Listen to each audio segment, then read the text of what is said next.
今年唔那这电钱面上有品有起价，连这个机能检定考试费用也要做调整，因为这原物料材料费拢受到大环境影响，成本拢有增加。劳动部打算要调整这轿车修护灯交的这类的术科费用，要起50块到480块不等，上紧明年1月施行。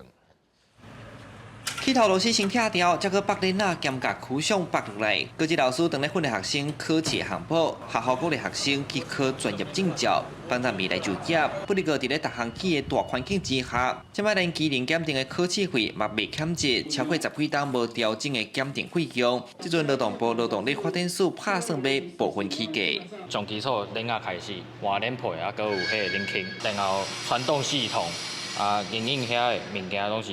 以后就会学着，以后咱就是要考证照。大概偌济即个部分，你感觉会当接受？差不多超过300块就出小贵啊。每一个人的家境拢无共款，我是觉得，如果是起伤济的话，安尼就无差。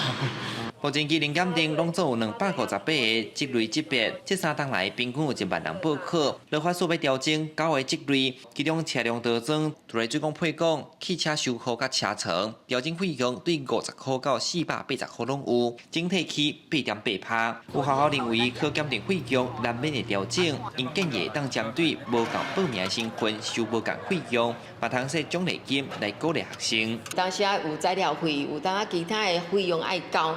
所以嘛是一点足大的负担，所以如果讲互因分开社会的人士甲学生诶缴费补助上面有一些区隔，这当然是最好的。应检的时候需要一些基本的材料，相关的费用都已经大幅调涨了。这几年其实物价变动的很大，经过检视，还有我们依照规费法的规定，我们做部分的调整。劳法署指出，即摆是预考期，上紧明年1月才会实行调整费用，因此今年报名检定的考生并未受到影响。记者李上台南采访报道。